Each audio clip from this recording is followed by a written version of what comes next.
our reporter Yankee Pollock and our videographer, our head of video, from Monsanto, were down at the Milwaukee Republican National Convention. I have to tell you, we would not have normally gone there because those things, they're fun and they're exciting party rah-rah events, but I think it suddenly became very important to us with the assassination attempt on Donald Trump just a week ago. So everything suddenly became so much sharper. Everything suddenly became so much more important. And Donald Trump gave a speech last night, a very long speech, and I'm going to show you a fair bit of it, partly because I'm absolutely certain you have not seen this speech reported other than maybe a few seconds of it in Canada. The Canadian media are amongst the most anti-Trump in the world. A lot of foreign media are that way. A lot of American media are that way.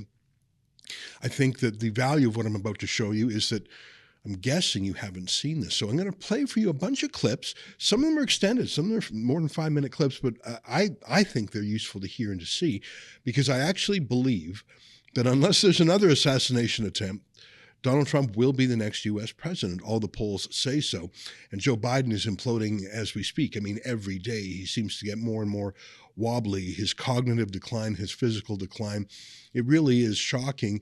And a lot of the Democrats and the Democrat media are finally realizing that Trump, his physical courage and surviving an assassin's bullet is such a contrast to Biden's. Basically, he's fading away right before our eyes. Anyways, let's go to the speech. Let's start with his introduction. Delegates and fellow citizens, I stand before you this evening with a message of confidence, strength, and hope. 4 months from now, we will have an incredible victory, and we will begin the 4 greatest years in the history of our country. Together, we will launch a new era of safety, prosperity, and freedom for citizens of every race, religion, color, and creed. The discord and division in our society must be healed. We must heal it quickly. As Americans, we are bound together by a single fate and a shared destiny. We rise together or we fall apart. I am running to be president for all of America, not half of America, because there is no victory in winning for half of America. So tonight, with faith and devotion, I proudly accept your nomination for President of the United States. Thank you. Confidence, strength, hope. Would anyone use those words to describe Joe Biden? I mean, he is the physical impersonation of those ideas. Same thing with the words safety, prosperity, and freedom. When was the last time you heard Joe Biden talk about those things? I mean, I suppose he does occasionally use the words, but only in the same way that Orwell's Ministry of Truth would use the words. And what's interesting is after the man was shot, he didn't become angry or bitter. In fact, he rose above it. He's talking about unity as opposed to division. There were some astonishing and atrocious pundits that in the wake of the assassination attempt said, oh my God, the Republicans are going to wreak their vengeance. The opposite. There hasn't been a single riot, a single vengeance shooting. Do you doubt that if the shoe were on the other foot, America would be under riots as it was under Black Lives Matter? Donald Trump truly has risen to the occasion. At least I think so. And here is his detailed description of the assassination. I really think this is interesting. What is it like to be shot at and hit, but luckily not murdered? Here, I want to play a fair bit of this. Here's Donald Trump describing what it was like on the other side. Let me begin this evening by expressing my gratitude to the American people for your outpouring of love and support following the assassination attempt at my rally on Saturday.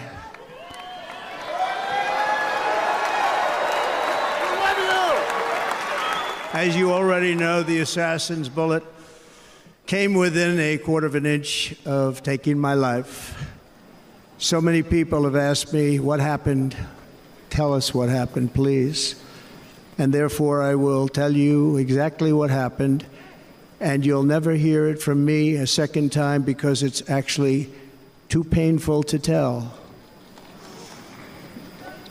It was a warm, beautiful day in the early evening in Butler Township in the great Commonwealth of Pennsylvania.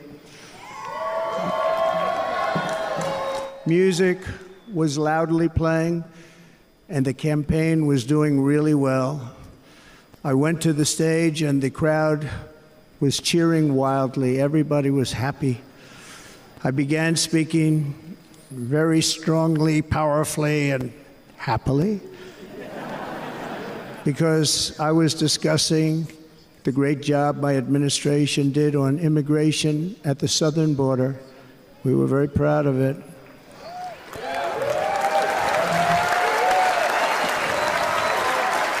Behind me and to the right was a large screen that was displaying a chart of border crossings under my leadership. The numbers were absolutely amazing. In order to see the chart, I started to, like this, turn to my right and was ready to begin a little bit further turn, which I'm very lucky I didn't do, when I heard a loud whizzing sound and felt something hit me really, really hard on my right ear. I said to myself, wow, what was that? It can only be a bullet. And moved my right hand to my ear, brought it down. My hand was covered with blood, just absolutely blood all over the place. I immediately knew it was very serious, that we were under attack, and in one movement proceeded to drop to the ground. Bullets were continuing to fly as very brave Secret Service agents rushed to the stage, and they really did. They rushed to the stage.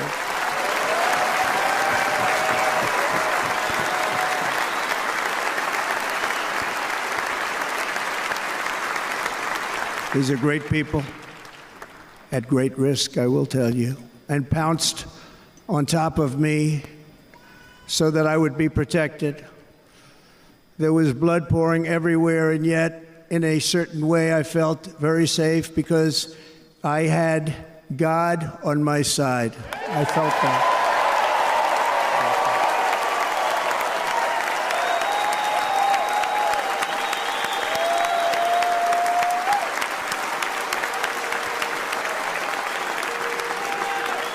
The amazing thing is that prior to the shot, if I had not moved my head at that very last instant, the assassin's bullet would have perfectly hit its mark, and I would not be here tonight. We would not be together. The most incredible aspect of what took place on that terrible evening in the fading sun was actually seen later.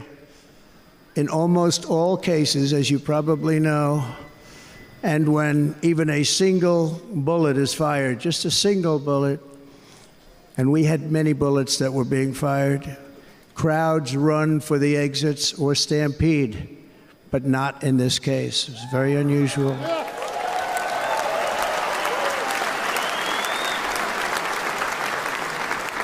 This massive crowd of tens of thousands of people stood by and didn't move an inch. In fact, many of them bravely, but automatically stood up looking for where the sniper would be. They knew immediately it was a sniper, and then began pointing at him. You can see that if you look at the group behind me. That was just a small group compared to what was in front. Nobody ran, and by not stampeding, many lives were saved. But that isn't the reason that they didn't move. The reason is that they knew I was in very serious trouble. They saw it. They saw me go down. They saw the blood and thought, actually most did, that I was dead. They knew it was a shot to the head. They saw the blood. And there's an interesting statistic. The ears are the bloodiest part. If something happens with the ears, they bleed more than any other part of the body. For whatever reason, the doctors told me that. I said, why is there so much blood? He said, it's the ears. They bleed more. So we learned something, but they just, this beautiful crowd, they didn't want to leave me. They knew I was in trouble. They didn't want to leave me. And you can see that love written all over their faces. Incredible people. They're incredible people. Bullets were flying over us, yet I felt serene. But now the Secret Service agents were putting themselves in peril. They were in very dangerous territory. Bullets were flying right over them, missing them by a very small amount of inches. And then it all stopped. Our Secret Service sniper, from a much greater distance and with only one bullet used, took the assassin's life, took him out.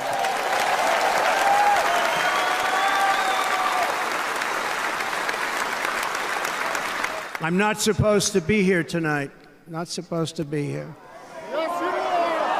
Yes, you are. Yeah.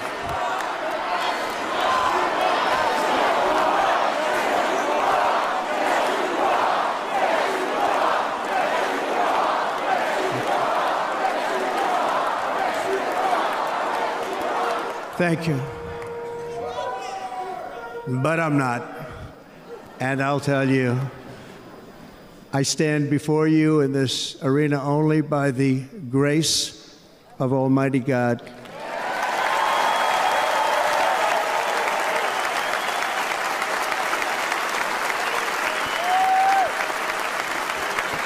In watching the reports over the last few days, many people say it was a providential moment. Probably was. I really do think it was miraculous, and I'm not a particularly religious person. I mean, you could call it a coincidence or a lucky chance, but I really think it's more accurate to call it a miracle. I mean, the bullet came so close, it punctured his ear, for God's sakes. It was a miracle not just for Trump, but for the whole country and for the whole world. I mean, imagine what would have turned on it had he been killed or mortal or terribly injured. There's obviously a lot of questions for the United States Secret Service to answer. We've seen some atrocious first answers. Why did you not have someone securing the top where the shooter was? It turns out that the shooter was identified in advance, not just minutes, but even half an hour or even hours in advance. The shooter's parents called authorities before he had shot anyone. So many astonishing lapses. And until we have a full fleshing out of the facts there, conspiracy theories will rule the roost. And the thing is, it's sort of hard to even call them conspiracy theories, given if you look at how the deep state has conspired to take out Donald Trump. I know it's a terrible thing to say, but it looked like they set him up for the kill. Hopefully the facts will prove that theory wrong, but we don't have the facts yet. I see that the head of the Secret Service is doing the liberal media rounds on CNN, for example, but won't talk to Congress. Absolutely astonishing. By the way, 4 U.S. presidents have been killed. That's almost 10%. I mean, it's an extreme hazard of the profession. Abraham Lincoln, Presidents Garfield, McKinley, of course, John F. Kennedy, and several others. There was an attempted assassination. You might recall Ronald Reagan was shot and hospitalized very shortly after becoming president. Thank God, because he helped transform the world in so many ways, including bringing about the end of the Soviet Empire. Imagine what would have happened had that been successful in other countries too. If you remember Jair Bolsonaro, who was a Trump-style reformer in Brazil, he was stabbed and lost most of his blood just weeks before his election. And in a way, why wouldn't you try to assassinate someone if the whole world was at stake? Everything turns on Trump's election. Of course, the war in Russia and Ukraine, of course, Taiwan, of course, the Middle East, all of it turns on whether Trump or Biden wins. So if hundreds of thousands will die or not die in wars that do or don't happen, if trillions of dollars is at stake, if the remaking of the entire world's geopolitical arrangements is at stake, why wouldn't you? If you had a stake in stopping Trump, why wouldn't you try and shoot him? Of course you would.